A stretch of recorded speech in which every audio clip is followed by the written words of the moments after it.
千里之行，始于足下。A journey of 1,000 miles begins beneath the feet. We now gather in the Tao to travel the journey together. Welcome to Tao Talks with Derek Lin, where we take a deep dive into the Tao Te Ching by Lao Tzu.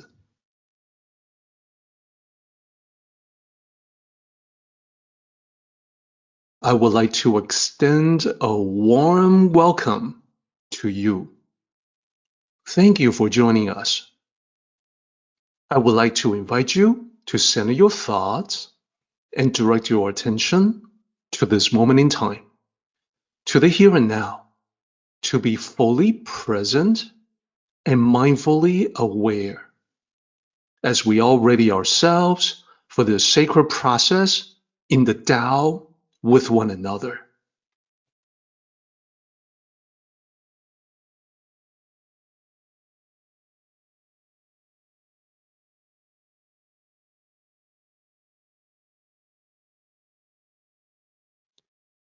Overall, quietness has central importance in the Tao, so it is referenced multiple times in the Tao Te Ching. Here are a couple of examples. So the character Jing for quietness can be translated in several ways that are synonymous with one another. To be quiet, to be silent, to be still is to be tranquil.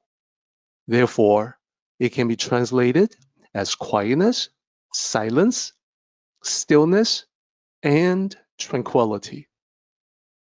These all point to the same meaning in the Tao. This particular character that you see on the title is repeated 10 times throughout the Tao Te Ching in different chapters, and that signifies its importance. One example from Tao Te Ching 15 is as follows. In line 13, it says, "Who can be muddled yet desist?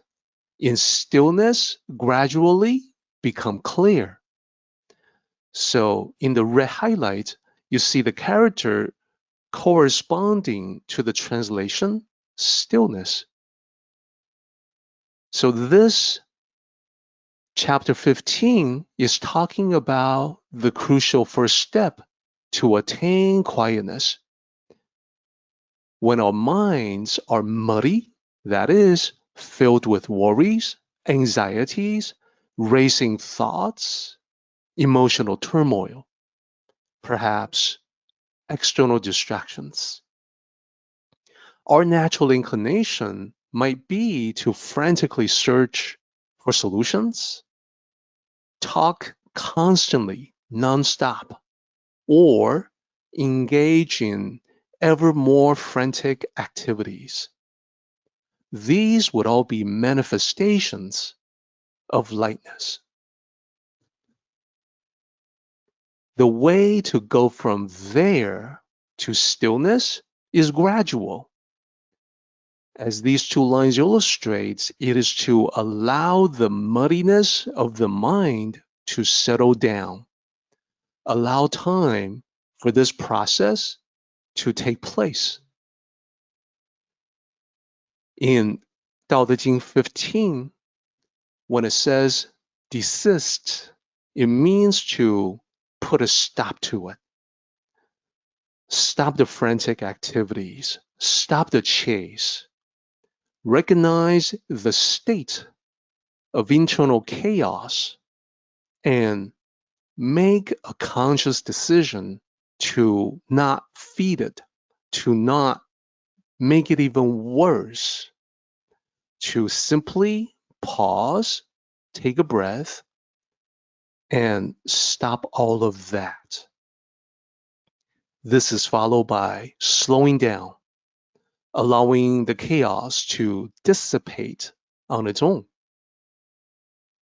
And once the mind has settled, clarity prevails. This allows us to see situations, problems, and solutions with newfound transparency. Once the mind is free from constant noise and agitation, that is when it is able to function at its highest capacity. Insights will arise on their own. Decisions that you make are sound. Creativity can flow unimpeded. So I have heard a story that talks about how this process works. Once upon a time, there was a man who went to the sage to complain about a dispute he was having with a family member. As he was speaking to the sage, he was furious, recalling the conflict in mind. So he asked the sage for help. He said, "Master, I know I am right. How can I win this argument?" The sage said, "I want you to go home. And for the next 3 months, do nothing about this issue. Say nothing about it. Take no actions. Come back after 3 months." So the man did exactly as he was instructed. He thanked the sage. He went home. He did and said nothing about the dispute. After 3 months, he returned to the sage, and the sage asked him, "So, did you win the argument?" The man said, "Master, the problem no longer seems as big as I thought it was." He said, "Master, I was still mad when I got home. But with every day that passed, the dispute, the issue, it seemed less and less urgent, less and less of a problem. After a while, I realized it was actually kind of petty. I realized I was getting all worked up over something that was not a big deal to begin with."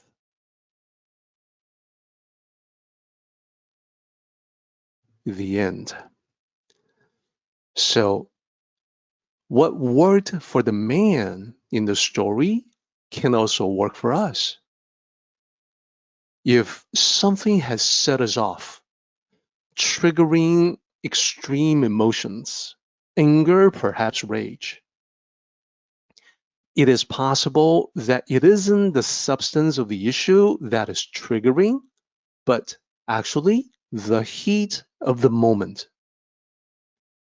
By giving it some time, allowing the temperature to come down, things gradually become clear, and that can put us in a much, much better position to deal with it wisely. So that is what we can extract from 2 lines in Tao Te Ching 15. And there is another example in Tao Te Ching 16, where line 6 says, "Returning to the root is called tranquility." Line 7, "Tranquility is called returning to one's nature."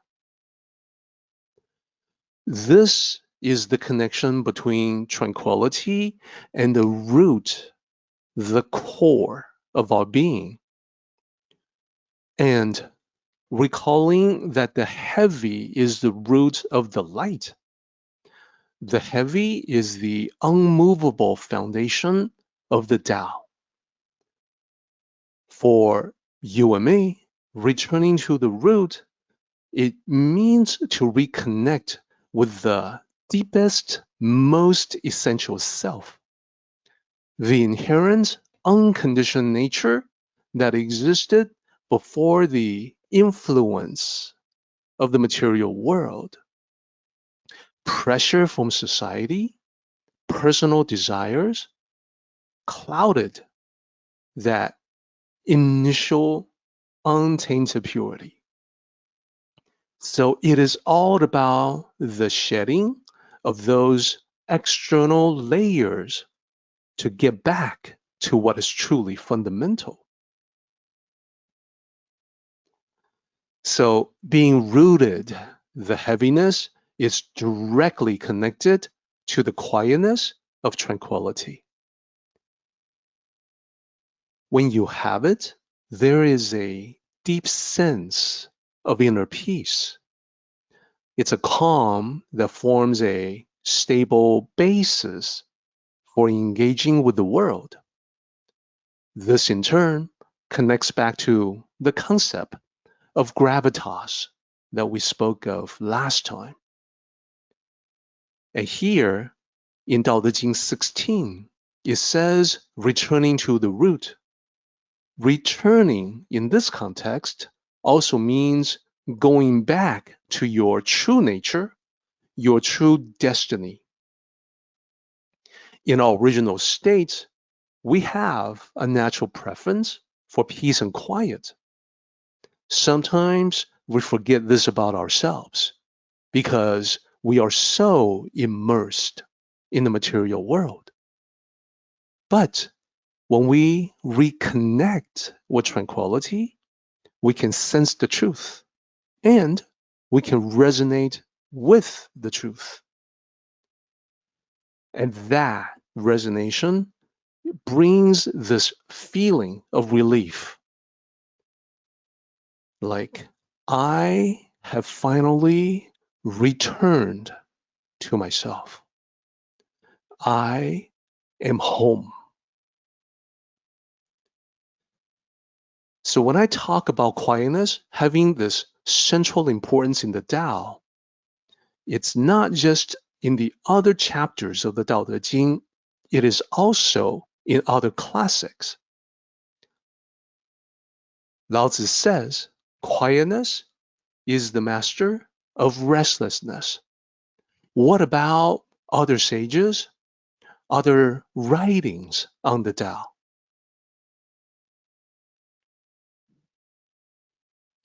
Another classic, the Qingjing Jing, provides additional emphasis on this concept.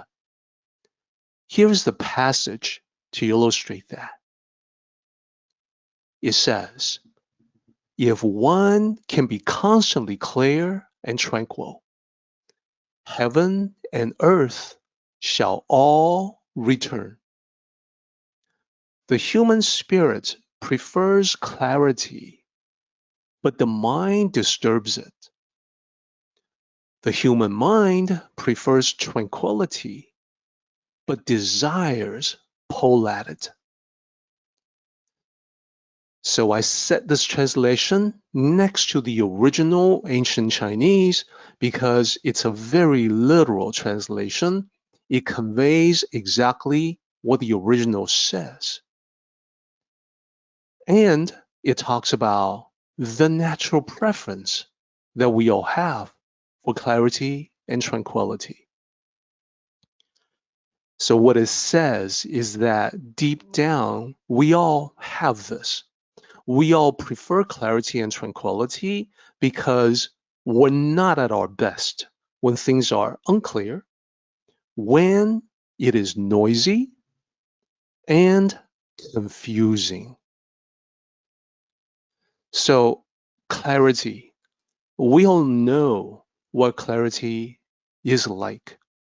It is the feeling that you get when you learn something new. Suddenly, a concept becomes clear and it expands your mind. Or think about the time when you were able to solve a puzzle. There was a moment when everything fell into place.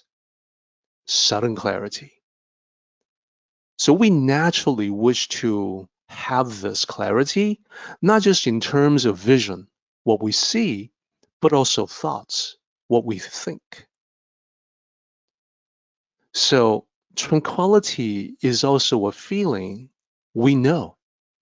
It's the relief when you transition from overwhelming noise to peace and quiet. Like coming home after the end of a busy working day. Like hearing this car alarm go off, or perhaps loud music that won't stop, finally getting turned off. There is that moment of relief. So we naturally wish to be at peace. And that's because there is a subtle joy in tranquility that we can connect with. So the world in which we live, it tends to pull us away from both clarity and tranquility. The world provides many distractions and temptations. And I say distractions are disruptive to the spirit. This is especially true when you have finally done the work on yourself, you have gained a good idea about your spiritual goals in life. You know what you are here in this world to accomplish. Distractions will take your attention away from that, away from the destination of your spiritual quest. It can cause you to veer off your path. And what about desires? Desires are disturbing to the mind. And I say that this is because we all know what it's like when we were beset with certain desires for something. Could be anything, could be material, it could be intangible, whatever that is, it verges on the obsessive. It becomes all we can think about all the time. So I certainly have memories of what that was like for me, and I think everybody does. So that is why I say it is disturbing to the mind. We need to transcend the distraction and the disturbance. To transcend beyond, in the language of the Tao, is to regain heaven and earth. Heaven and earth is everything, the world, the universe. And in the Tao, the way to go about gaining everything is to use our natural preferences to help us move closer to that which we prefer. So it means we have to mindfully direct our intention in order to minimize disturbance in our lives. With less disturbance, we increase the quietness, giving the mind a chance to calm down. And when we establish this calmness, our thoughts, perceptions begin to clear up. And this is how tranquility leads to clarity. Clarity in tranquil mind leads to connection to the Tao. In oneness with the Tao, we regain all that we have lost. And that is what it means to regain everything, heaven and earth. This translation and explanation comes from my book, The Tao of Tranquility, which focuses on this ancient classic, the Qing. It is available as paperback, ebook, as well as audiobook. And the last note about this is to recognize that it is not always easy for us. When we live our modern lives in the modern world, in modern times, it is not easy to spend time with ourselves, for ourselves, to get back to ourselves, to be in touch with the natural clarity and tranquility that we prefer. There is clarity and tranquility deep within. So what we have to do is to get in touch with it. So for those of us who feel they can use a little help in doing this, I have something that I want to offer.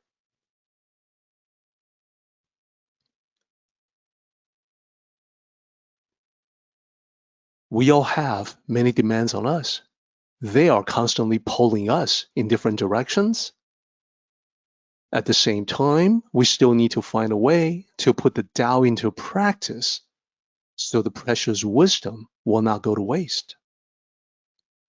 To that end, I'm posting a Tao meme on a weekly basis, an example of which you see on the screen. And as you can see, it is a quote from the Tao Te Ching that we can use for contemplation, for meditation, or just something to keep in mind as we face the stress of daily challenges. When life becomes muddled, and when we find peace of mind to be elusive, we can always look at these words from Lao Tzu, draw strength from them. Just like the tree drawing nutrients from the soil. Or, as Lao Tzu says, he himself draws spiritual sustenance from the nourishing mother, another term for the Tao. The Tao is powerful in helping us settle the mind so we can regain tranquility. You can find these memes at Derek Lin Books on Facebook.